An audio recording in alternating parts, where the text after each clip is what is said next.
Welcome everyone. Welcome to this New South Wales History Week event hosted by the Centre for the Study of Violence at the University of Newcastle. A quick note that we are recording and that the recording will be published on our YouTube channel, History at Newcastle.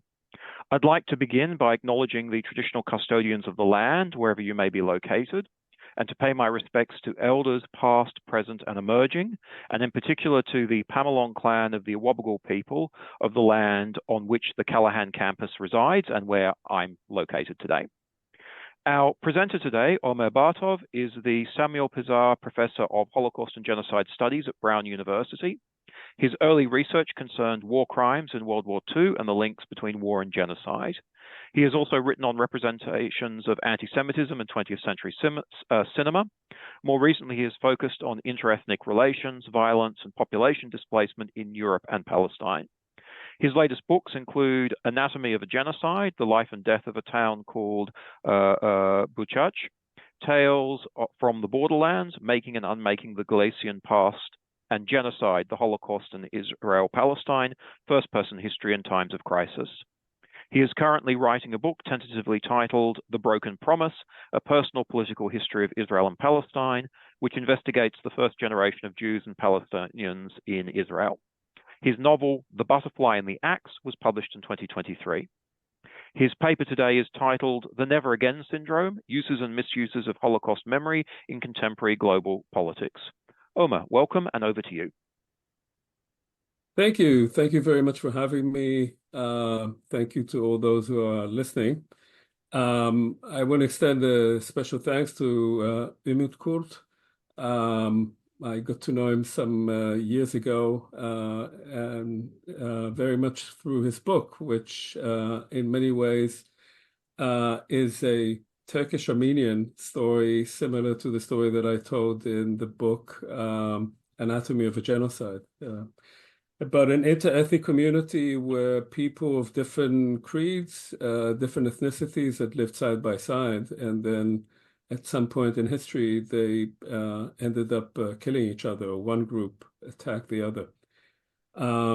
So with this, I will start. There is a paper that you can probably read, but I'm not going to read that paper out. I'm going to speak for the next 40 minutes or so through some of the main points that I've tried to make in this paper.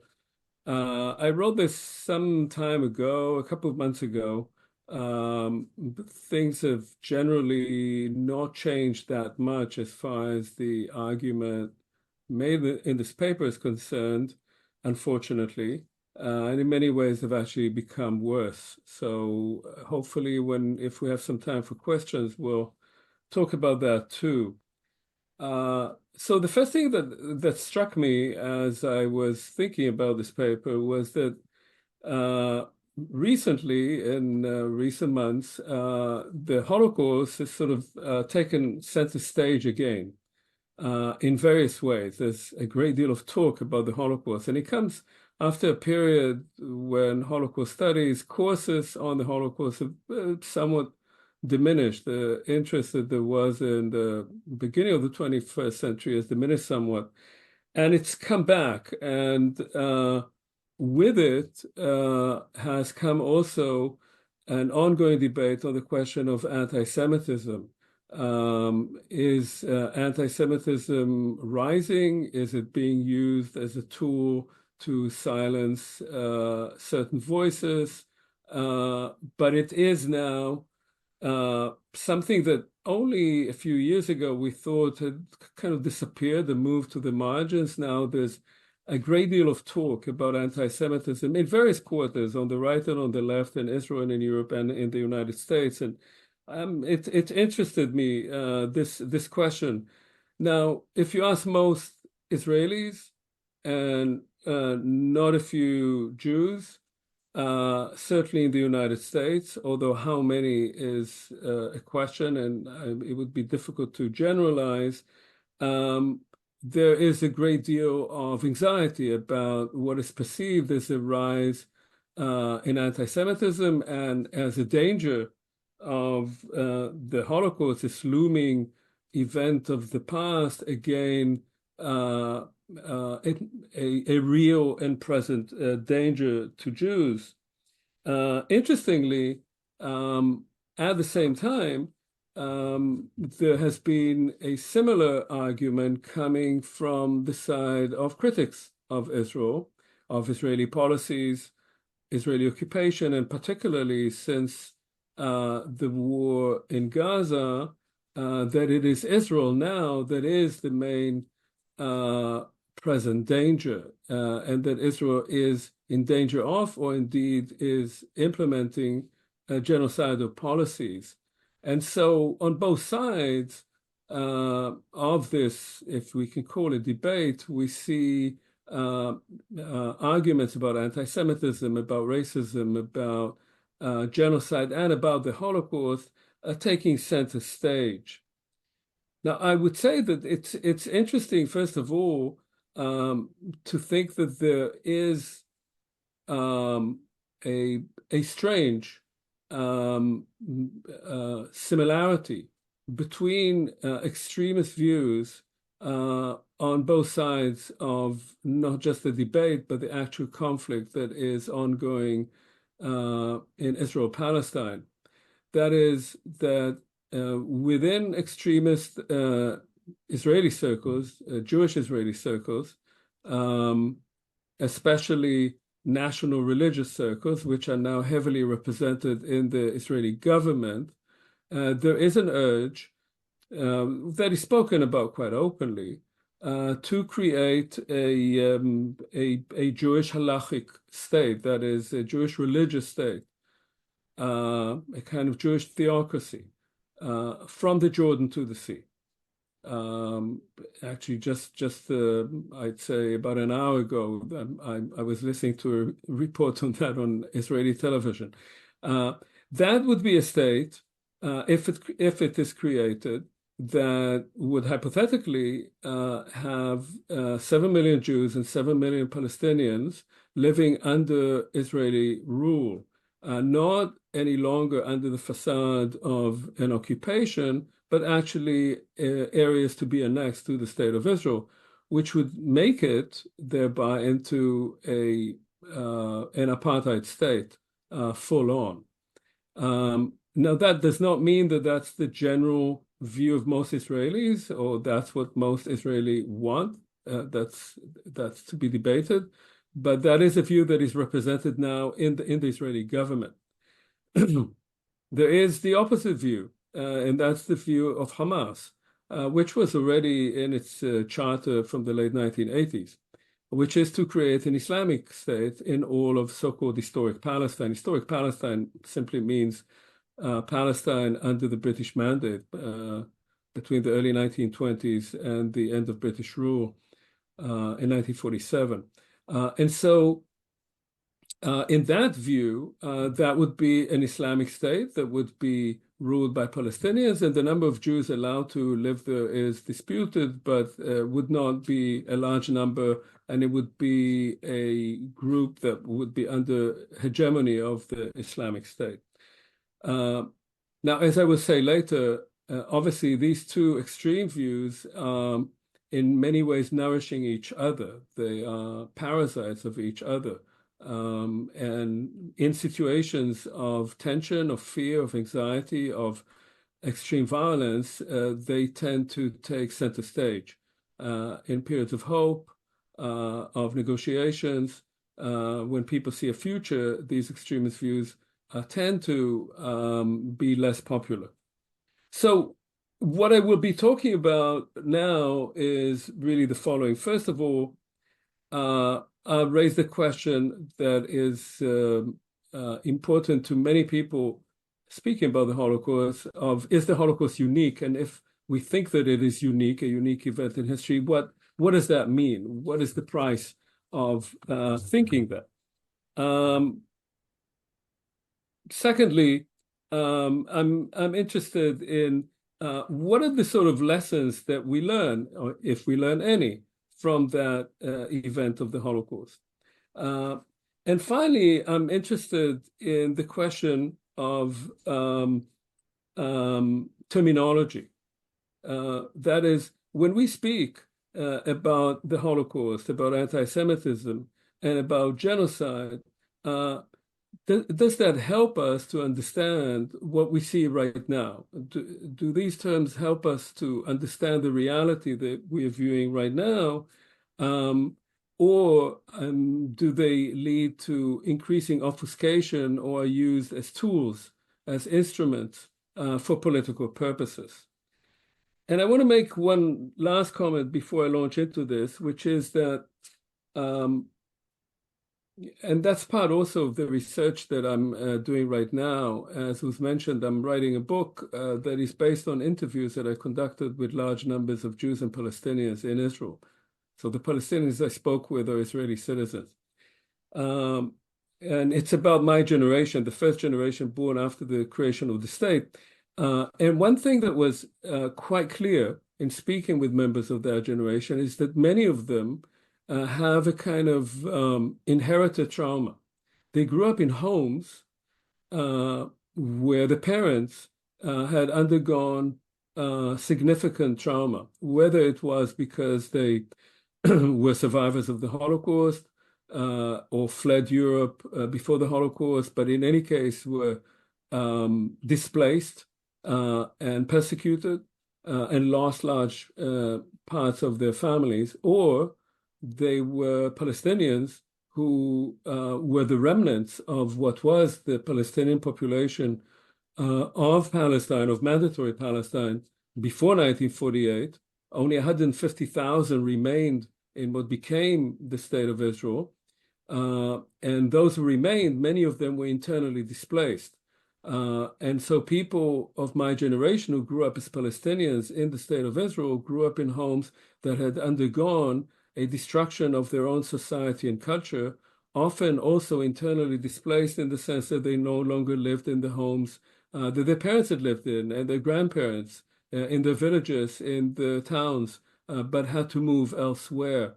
And those two groups, that is, suffer from this kind of inherited trauma, of transgenerational trauma. Now, having said that, the problem with transgenerational trauma is that often, if it is strong enough or if it is activated well enough, what it does, it makes you see the world that you live in through the prism of that original trauma. And it can often confuse or distort your understanding of the present. So you see the present through the context of the past that is actually no longer relevant to the event in the present. And we see that right now. We see that happening in Israel with people seeing what has happened through the prism of the Holocaust.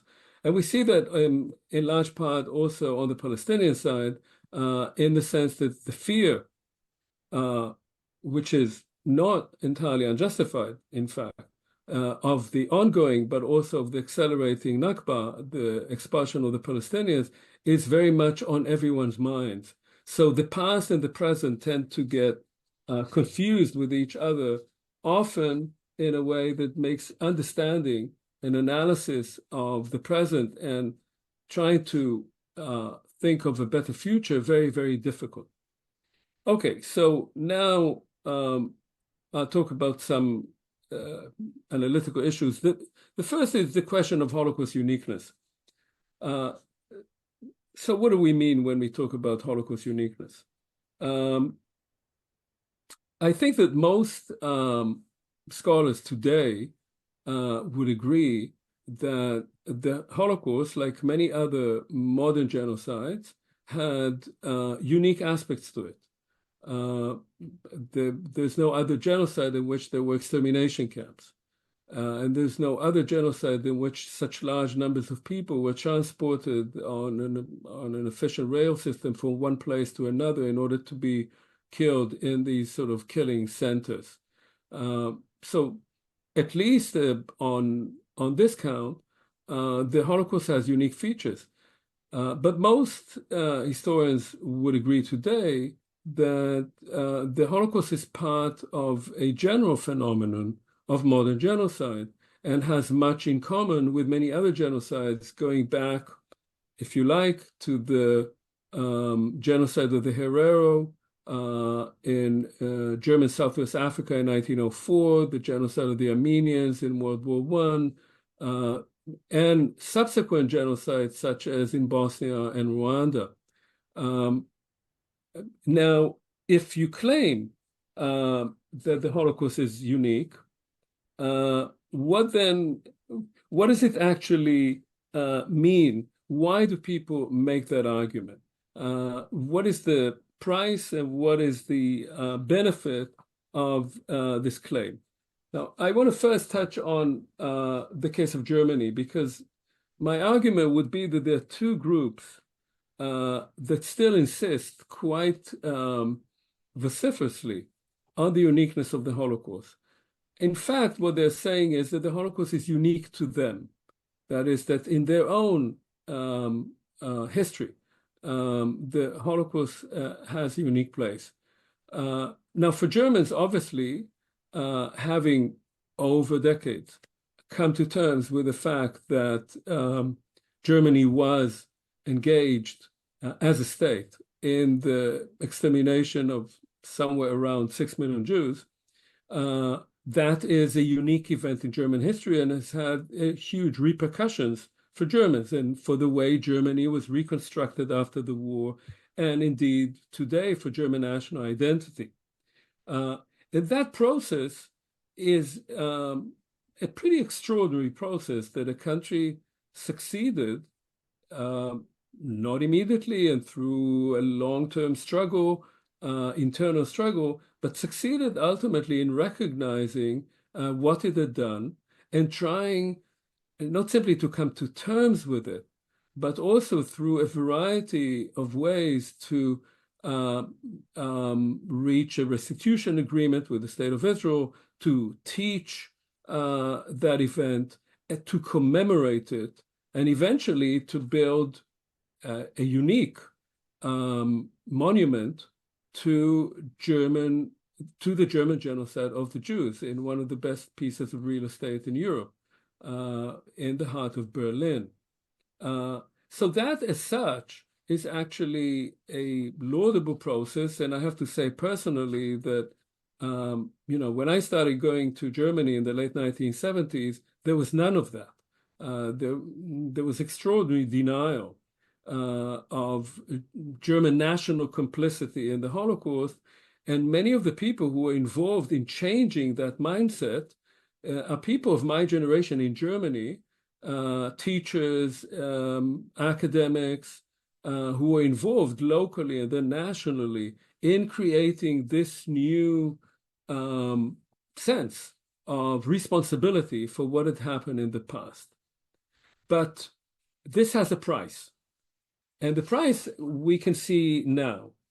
The price of that is that, as Chancellor Angela Merkel, the previous chancellor, had argued, because Germany made the Holocaust into its Staatsräson, into its raison d'etat, into the founding principle of what post-World War II Germany is, that has an effect on both its internal or domestic and on its foreign policy. And it's very hard for Germany to come out of that. What is the effect on its domestic policy? In many ways, the fact that Germany has come to terms with the past arguably has made it very difficult for it to come to terms with the present. The present of Germany right now is that about 20% of the population of Germany are people who were not born in Germany or are children of people who were not born in Germany. That is, Germany has become a country that if you go there, if you walk the streets of Berlin or Frankfurt, you will see that many of the people there don't appear to be of German origin. Many of them, by the way, are Muslim. And for Germany, it's become very difficult to know how to deal with that. And one way the Germans have believed that they need to integrate people into Germany is for immigrants to come to terms with German history. And the main obstacle for people to come to terms with German history is not Beethoven and Schiller and Goethe, but Hitler. And so people who may be immigrants from Syria or from Turkey or from Yugoslavia or from wherever they come have to take responsibility for what Germans did to Jews in World War II. And that, of course, is a difficult exercise, particularly for people who come from a region in which history is seen very differently. And the idea that they have to take up responsibility for German history rather than Germans also integrating the history of those who immigrate to their country has become a major problem in domestic German policies. And we can talk, if you like, also about the resistance within the German elites today, German academic, intellectual, and political elites, to apply this kind of new social reality to how people speak about what is happening right now in the Middle East. The second obstacle is in foreign policy. And Germany has found it very, very difficult to balance between its responsibility for the past, which was not only a past of a genocide of the Jews, but also a past of taking over all of Europe and killing large numbers of Europeans who were not Jews, and particularly Soviet citizens, up to 30 million Soviet citizens, most of whom were not Jews. How do you integrate that into your foreign policy if you have to accept that you are the most powerful country in Europe that ought to play a part in politics? That has become very difficult. And the two, and I'll stop with this, the two most visible aspects of that are first, of course, what does Germany do in the wake of the Russian invasion of Ukraine? So in Germany, not a few people argue that how can Germany help Ukraine fight against Russia if only 80 years ago it was Germany who was fighting and destroying Russia? How can it supply arms to cause military damage to Russia now? Now, of course, at the time, it was not Russia, it was the Soviet Union. Ukraine was part of the Soviet Union. The Germans were actually destroying Ukraine just as much as other parts of the Soviet Union. But there's been very strong reluctance in Germany to come out as one lesson of the history of Nazism should be that you don't allow a large country to invade other countries. And if you do allow that, that it is likely to keep invading other countries. And that Putin's Russia is actually threatening the entire political order that was put into place at the end of World War II. And Germany has been hedging on this. The second thing, which is most relevant to today, is that Germany finds it incredibly difficult to criticize Israeli policies vis-a-vis Palestinians. And that has become especially visible since the war in Gaza, since October 7th. First of all, the Hamas attack and massacre of hundreds and hundreds of Israeli citizens, and then the Israeli invasion of Gaza that has caused by now over 40,000 killed, the majority of them civilians, the majority of those civilians being children. And Germany, on the one hand, has vowed to prevent such atrocities from ever happening again, and yet, in the case of Israel, finds it extremely difficult to act in a way that would bring some constraints on Israeli policies. So I won't belabor this anymore. We can talk a bit more about that later on. Now, the main case I'm interested in is how this idea of the uniqueness of the Holocaust has, how has it affected Israeli policy and, in fact, also Israeli national psychology or mentality, if you like. Now, in fact, early on, in the early years after World War II and after the Holocaust did not play a major part in Israeli national identity. If anyone spoke about anything, and I can tell you from my own schooling in Israel, late 50s, early 60s, I was a child when the Eichmann trial was taking place. At the time, there was a sense of shame and discomfort with what happened in the Holocaust, because in the Holocaust, as the saying went, and I'm saying that went in Israel, the majority of European Jews went like sheep to the slaughter. That is, they did not behave the way we were taught to behave as young Israelis.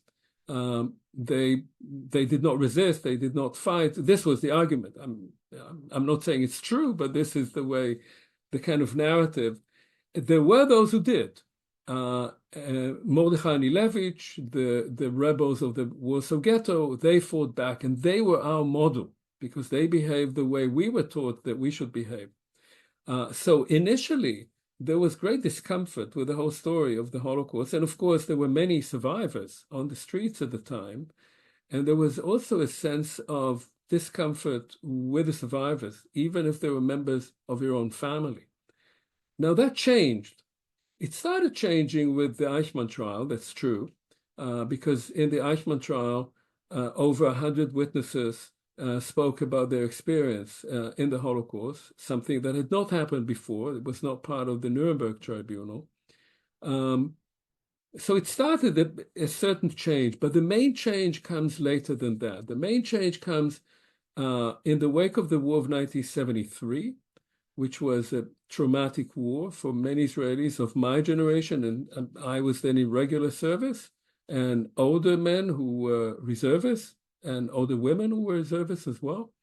And then with the rise to power of the Israeli right. In 1977, the right wing in Israel comes to power for the first time under Menachem Begin. And Menachem Begin, who himself had fled from the Nazis and had come to Israel with the Andes army, with the Polish army that the Soviets built for their own purposes, and then ended up going via Palestine to fight the Germans in Italy. He had very strong memories of that, and I believe also a kind of sense of guilt because of all his family that was left behind. For him, the imagery of the Holocaust was very powerful, much more than for the previous leaders of the State of Israel. But he was also a very savvy politician. And it was him, I think he, more than anyone else, initially started using the Holocaust as a real political tool. And one of the best examples of that is that during the Israeli invasion of Lebanon in 1982, when Begin was prime minister, you may recall there was a siege of Beirut by the IDF. Begin started spoke of Arafat, who was then Yasser Arafat, the leader of the PLO, who was then besieged Beirut, as the equivalent of Hitler sitting in his bunker in Berlin. And that kind of imagery started gradually taking over Israeli mentality. In fact, the Holocaust started becoming, and is today, a kind of glue for Israeli society. It's the one thing that brings everyone together, whether you are Mizrahi, coming from North Africa, or the Middle East, or tracing yourself, your family there, or from Europe, whether you are secular or religious, whether you live in the big cities or in the periphery, whether you're young or you're old, the one thing everyone has in common is the Holocaust. It's a glue. It's a kind of sense of solidarity. But it's a bit more complicated than that. First of all, it's been used profusely since, especially by the numerous governments of Benjamin Netanyahu.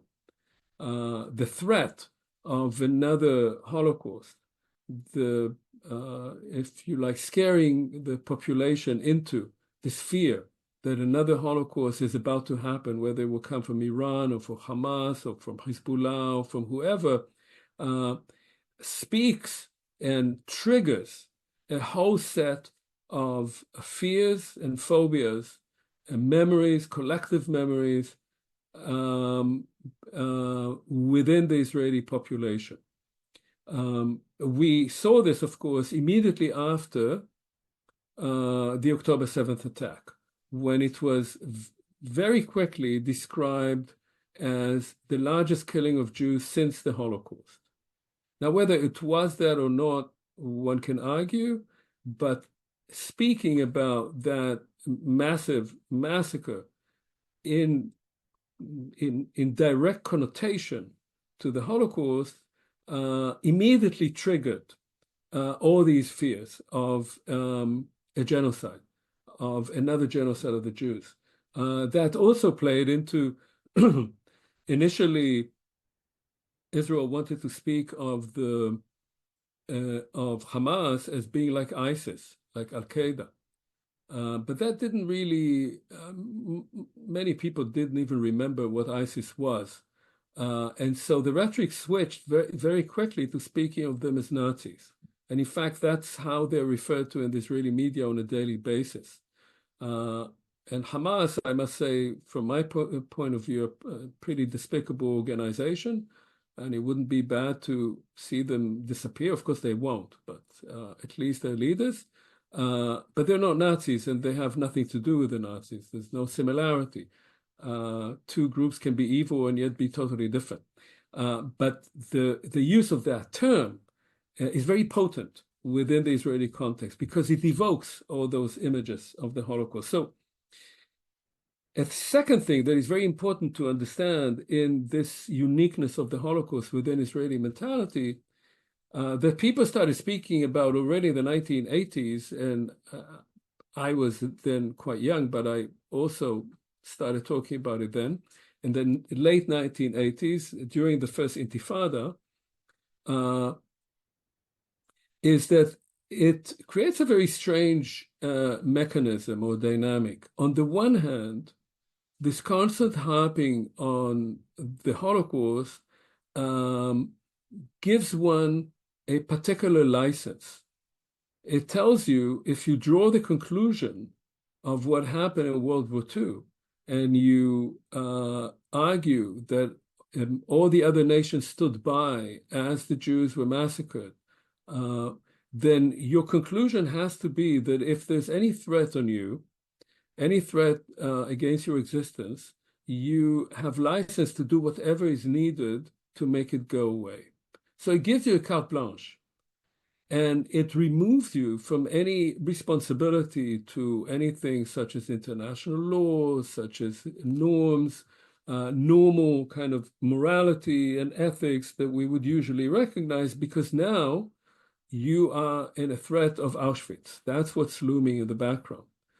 On the other hand, what it does, it makes you extremely fragile because you are always in fear of that thing happening again. And there is an irony here in the sense that Israel was created in the wake of the Holocaust. The main reason, the main argument that was made and was accepted by the international community in the wake of World War II to recognize the Jewish state was that the Jews had been persecuted and murdered en masse, and therefore they had every right now to have a place of their own. And that the international community was actually responsible to facilitate that, to recognize that need. So Israel was seen as the answer to the Holocaust. And it saw itself as such. It still sees itself as such. And also, of course, as an answer to anti-Semitism. That if you live in Israel, you obviously don't encounter anti-Semitism because there are either Jews or Arabs there. But that very sense that Israel was created in the wake of the Holocaust and was an answer to the Holocaust is then met by the sense that Israel is constantly living in fear of another Holocaust happening. And ironically has become today the least safe place for Jews in the world. So what it was supposed to have prevented, and of course also a cause or an excuse for anti-Semites around the world. And so the insistence on the Holocaust, on the centrality of the Holocaust, as being at the core of who you are, what you are, raises a whole set of issues as to how you actually see yourself, what is your collective identity, how you respond to others, how you see threats through that prism, and in a sense makes you perceive yourself as exceptional, as being outside of the kind of norms and rules of international law and international relations. So that's on some words on the uniqueness of the Holocaust. Now, in the little time that I have left, I want to talk about another very important issue, and I'll try to be quick about it, which is the never again. So what does the never again mean? At the end of World War II, various monuments were put up and various statesmen, intellectuals, philosophers, leaders spoke about the fact, and survivors, of course, of the camps, of the Holocaust, asserted that this should never happen again. And of course, one has to say that one aspect of the never again was in fact the creation of a new regime of international law, including the Genocide Convention, which would likely never have been passed by the UN had it not been for what happened in World War II. The Genocide Convention is meant to either prevent or at least punish those who would ever want to carry out genocide again. It hasn't succeeded in doing that, but this was the intention. But what did never again mean? So, as I argue in this paper, it meant different things to different people. It could mean never again the Holocaust. Many people thought that at the time. But of course, the Holocaust as the Nazi genocide of the Jews was over by then. And usually history does not repeat itself one-on-one. So there was no real likelihood that there would be another Auschwitz, that Holocaust would ever happen again. Hitler was dead, Himmler was dead. It was not about to happen again. So it was a kind of empty vow, right? Never again will happen, something that was already over. The second was, as I said before, the Israeli interpretation of never again, which was never again a genocide of the Jews. If there is a genocide of the Jews, it will come to us in Israel. If it comes to us in Israel, it will come to us from Arabs and Palestinians, and therefore we have to prevent it at any price, and nobody will tell us how to do that. We have every right, we have the moral right to do that, and the rest of the world, certainly the West, which sets the rules of international law in large part, forsake us and therefore has no moral right to tell us. Now, the third option of never again was never again genocide, any genocide of any group. Now, of course, that vow was never kept because there were many genocides after 1945, and arguably, at least I've argued most recently, this is what Israel is conducting right now in Gaza. That is an extremely disturbing moment for, I would say, everyone who is watching this, precisely because we remember it's not the origins of the state. Obviously, Zionism begins long before the Holocaust, but the creation of the state of Israel, the international consensus on the need for it, and its own view of itself as being a creature of the genocide of the Jews and being set in order to prevent that ever happening again, the idea that that state has engaged itself in targeted killing of another group on a mass scale is deeply disturbing. So I want to just touch on one last issue on, give me 1 second, I'll get there. And that's how all this is seen today in Israel. Now, I wrote recently about Israeli responses to what is happening and the inability of most Israelis, and I'd say many people in Israel who, the kind of people that I know in Israel, I don't know too many people in Israel on the right. I should have said that I was born and raised in Israel, and I go there very often, and I have family there. My son lives there. My daughter-in-law comes from Kibbutz Be'eri, where over 100 people were murdered.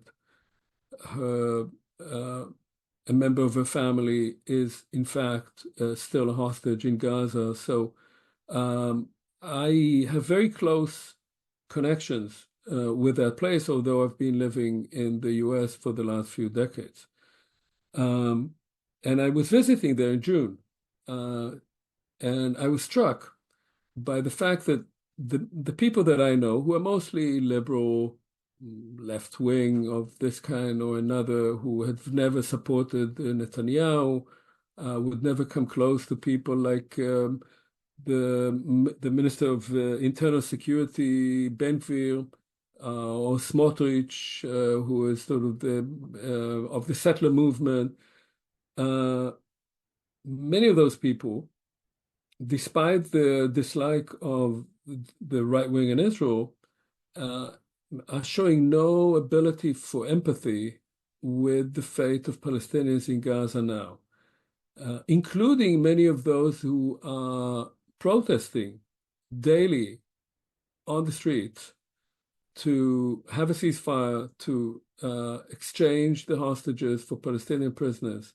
When you try to talk with them about what Israel is doing in Gaza, their eyes glaze and they change the subject. They do not want to talk about it. And I was trying to understand this phenomenon. What does that mean? And I think it is, if I try to think it through, I think it's connected precisely to this kind of syndrome. The syndrome that makes this population that has been living, people for one generation after another, living under the shadow of that one genocide, of the Holocaust, of the attempted destruction of the Jewish people, that it overshadows, ironically and sadly, their ability to empathize with others, most of all with their own victims. And I'm not saying that as an accusation.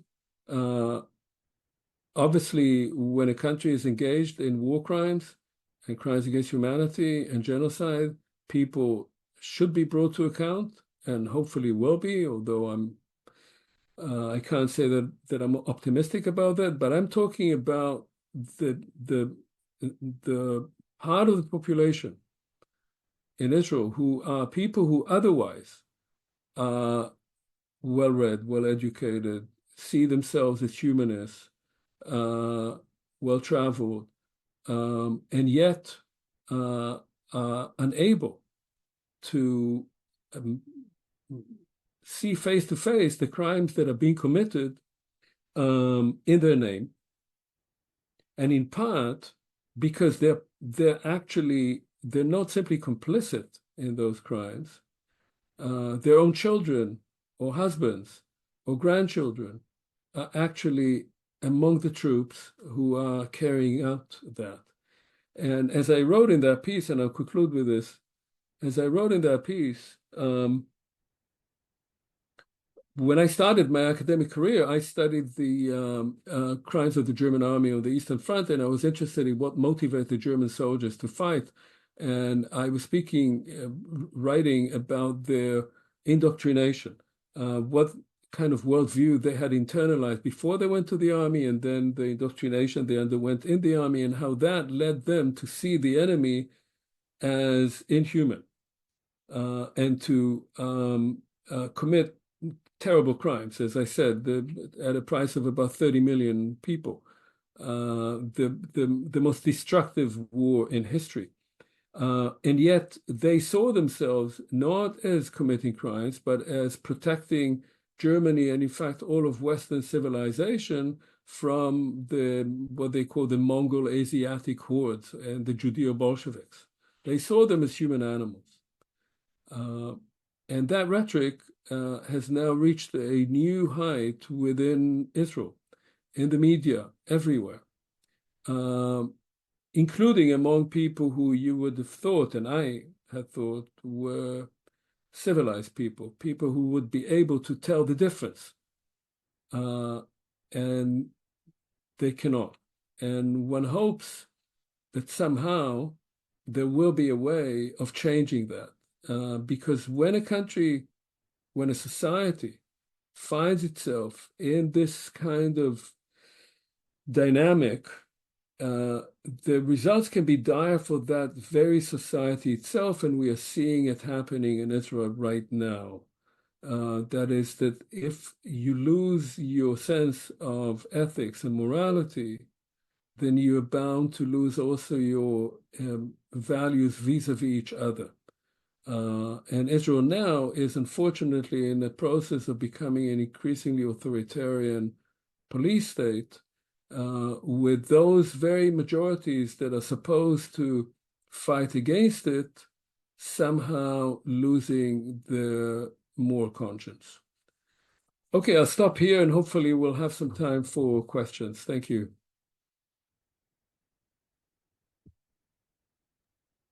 Thank you. That was absolutely fascinating.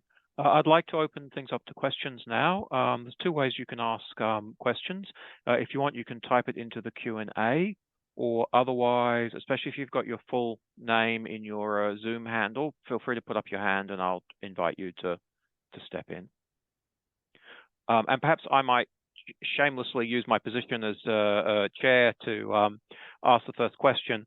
I found that absolutely fascinating, and I'm particularly interested in the idea of Mizrahi Jews expressing the same fear of the Holocaust, despite the fact that they don't have that direct sort of intergenerational trauma from the Holocaust. I'm not saying they don't have intergenerational trauma from displacement or whatever, but it's not stemming from the Holocaust, and yet expressing their ideas in the terms of the Holocaust itself.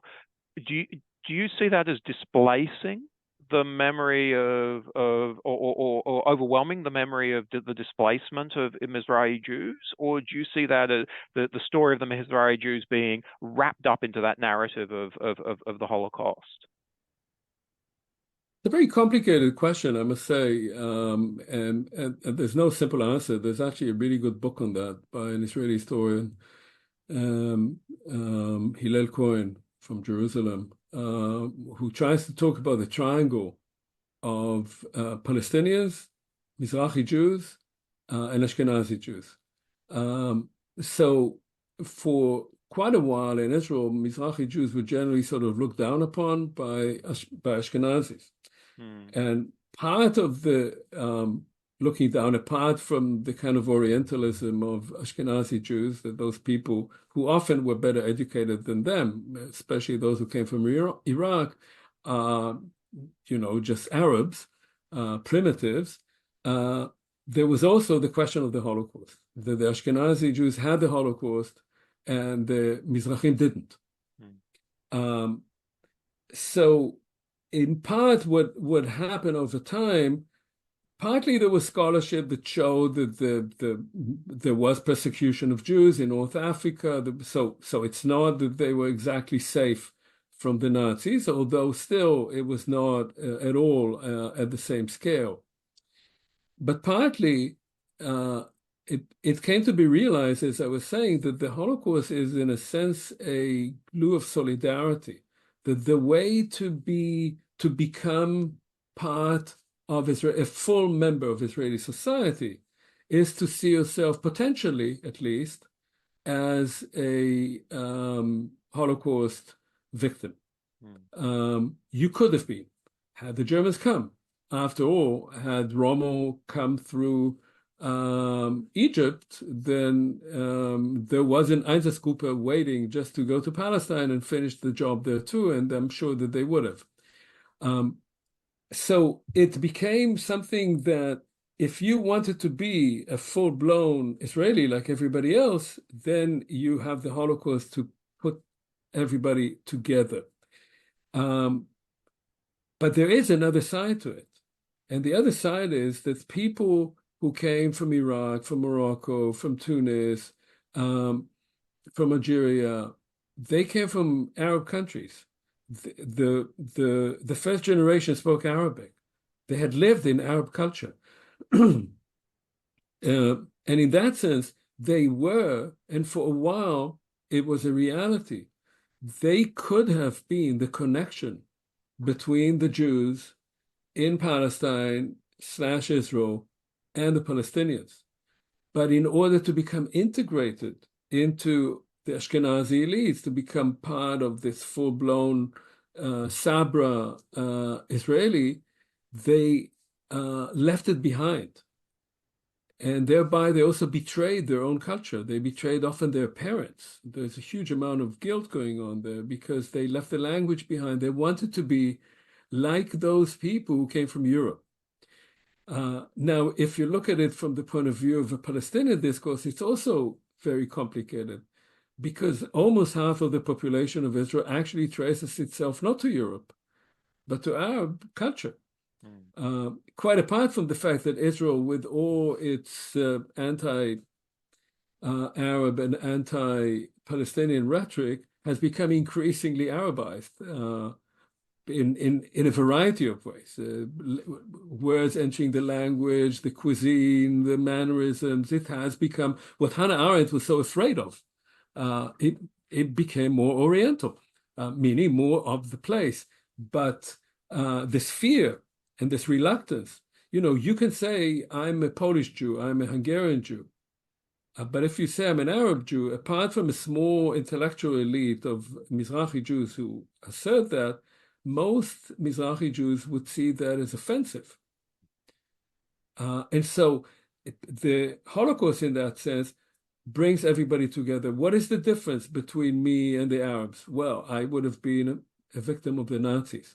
And the Arabs, as the Zionist story goes, well, Haj Amin al-Husseini went to Berlin and worked with Hitler, and therefore they actually were all in league with the Nazis, whereas, of course, the Jews from the Arab lands, that's the main difference. They would have been the victims. Thank you. Roger, I believe you had a question?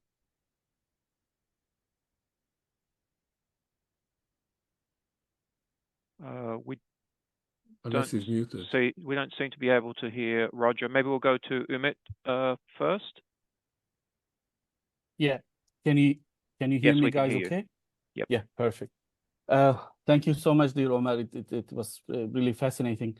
Actually, Orit Bashkin's work is a vivid example of what you have been just talking about in your last point. I want to ask about the question which is related to changing tendency in Israeli leftists who have been in favor of two-state solution for so many years. And how do you explain the kind of this kind of drastic radical turn in their political point of view vis-a-vis the Palestinians, vis-a-vis Hamas? I think, can you see any similarity between this kind of change, which is happening at the moment, and another radical turn on change in their political tendencies after the Second Intifada? Thank you. Yeah, so the last point you make, I think, is a good one, certainly, because there was a major shift in Israeli public opinion and Palestinian public opinion around the year 2000 with the Second Intifada, because there were hundreds of Israelis killed in suicide bombings in Israeli cities, and there were thousands of Palestinians killed by IDF actions. That actually was the beginning of the end of the Israeli left and the rise of not just the right wing, but also the national religious, the real extremes. It was also a moment in which Hamas won much greater legitimacy and has largely maintained it, because although there were PLO people also exploding, the Hamas sort of took responsibility for much of this. Obviously, you have to add to that the extraordinarily tragic event, tragic historically, not just personally, of the assassination of Rabin in '95, because that was really the beginning of the disintegration of hopes for a different future. And we're actually seeing the long-term results of that to this day. So I agree. However,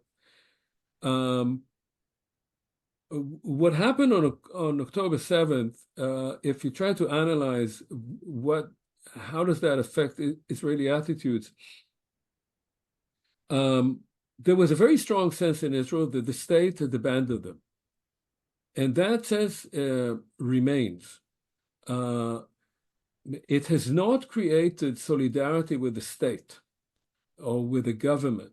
There's a huge amount of sense of insecurity, and there is insecurity. It's not only subjective. Tens of thousands of Israelis have been displaced. Thousands of homes have been destroyed in the south, but also by now, I think, more in the north. And there was a sense that the whole story that people had believed in, that Netanyahu had sold to the public, including many liberals, most of the so-called left in Israel, had accepted that the Palestinian issue could be managed. You have to remember that in the last many election campaigns that Netanyahu went through in the last 2-3 years, the occupation was never an issue, was never raised. People just simply didn't talk about it. There was a notion that Netanyahu in this was right. You could manage it. You could sweep the whole thing under the rug. We can have peace with Saudi Arabia, with America, with the Gulf states, create a channel of commerce to India. The Palestinians, they can be kept behind the walls and behind the fences. And the term two-state solution became a kind of joke. I mean, nobody really believed in a two-state solution. And in reality, there was no option for it. You now have about 700,000 Jews living in the West Bank. Where exactly would be that Palestinian state? And so it became a fig leaf. And I have to admit that historically, I also was one of the supporters of what I eventually understood was a fig leaf. You could say, well, we don't like the occupation, but eventually there will be a two-state solution. And so in that sense, it's both the reality that Netanyahu and much of the Israeli public created over the last 2 decades, and then the shock of October 7th that exploded in everybody's face. From now on, you could not say this was not relevant. And then how do you deal with it? And so many of the people in Israel of the left, the liberals, speak about sobering up, hitpakhut. They sobered up. They had believed that there could be peace and all that, and now they realize that the Palestinians actually just want to kill us all. Now, it wasn't really a sobering up because, in fact, they didn't really, no one was engaged in trying to create some alternative to the reality that existed before October 7th. But October 7th now meant that you simply cannot believe in that at all. Now, I would say that right now, what I sense is not simply that people are sort of bloody-minded One way of looking at it, and you see it in some circles in Israel, which is very scary, is that the issue has to finally be resolved militarily. That we have to finish the job that was not finished in 1948. And they're very strong sort of genocidal tendencies. There are others who are simply, and I think many of the people on the left, if we can call it that, or at least left of the center, are just confused. And they just are not thinking. They're not thinking straight. They have lost any belief in being able to figure things out. And there are those who should.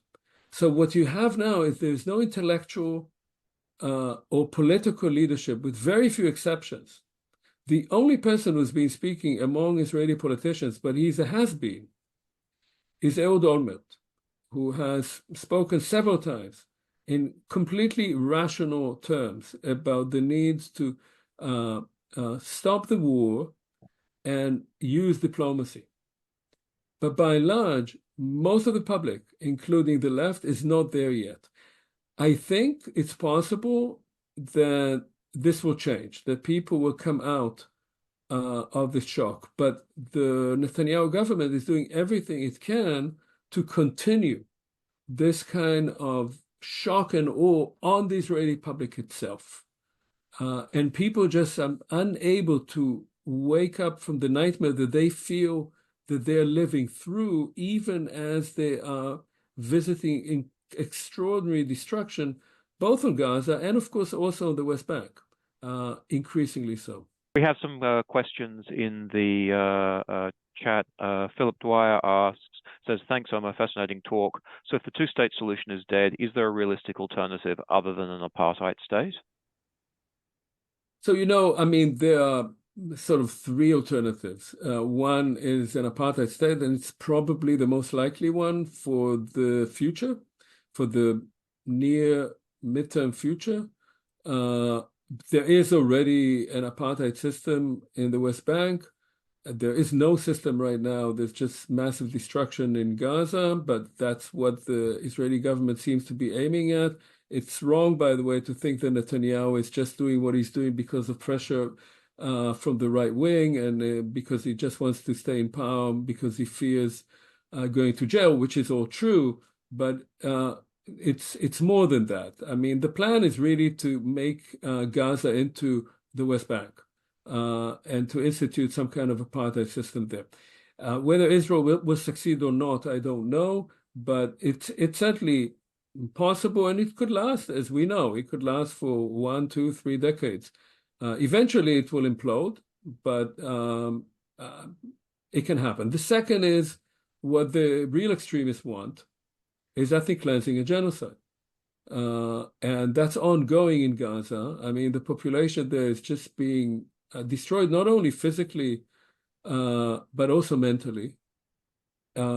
And it's increasing by the day in the West Bank. Now, the IDF is fighting a war in the West Bank with airplanes, with drones, the scale has totally changed. And the military in the West Bank are really settlers who are being put into uniform. And the army has very little, the higher echelons of the army have very little control over what its own soldiers are doing there. So that's also a possibility. Again, I don't know whether the international community will allow that, but it's been allowing a whole lot up to now. The third is politics, and I've said that Clausewitz, distinguished between war and absolute war, and war is politics by other means. Absolute war is war without politics. That's what it is. It's just killing and killing and killing. If one realizes that there is no violent solution, that politics has to kick in, I think there is a way, not only to stop the current killing, but to change the entire political paradigm. Now, that's not going to happen from one day to the next. It has many, many stages. But eventually, what I believe could happen, and I'm part of this group, although I'm not as active as I would like to be in this group, called A Land for All. And you can Google it under A Land for All and find out what it is. But it talks about ultimately creating a confederation of Israel and Palestine. That's a way to overcome the reality that was created by the settlement project. Because the settlement project, as I said, made the two-state solution, the traditional two-state solution, impossible. But you still have two groups. They want self-determination and a right of return. These are the two things that they really want. And how do you square that circle? If you had a confederation that would distinguish between citizenship and residence, which is the main argument of this plan, it would mean that you could have Palestinians coming back to live in Haifa or Jaffa and Jaffa, but they would be Palestinian citizens voting for a Palestinian parliament, and you could have Jewish settlers living in Palestine, but they would be Israeli citizens, and they obviously both groups would have to conform to the laws of the place in which they live. Otherwise, they would be deported, and obviously all the numbers would have to be controlled. But the borders would be largely open, and there would be a confederation that would try to both take care of internal order, the infrastructure of the place, which is inextricably linked now, and of the external borders of that entity. In the long run, I think if that were ever to happen, it could move toward a binational state. It could happen. I don't think it could happen now. I think there are some people who would like it, but I think the majority would not.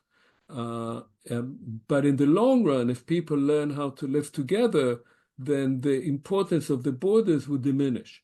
But there's a long way from here to there, and it may be, much more tragically, that only after a period of extreme violence and then of some kind of apartheid system, eventually, as some Palestinians would say, it would bring about a civil rights movement. That is, the people who are living under this apartheid system would rebel against it, and that eventually it will become a state of all its citizens, which was the term that was used in the 1990s until Rabin was assassinated.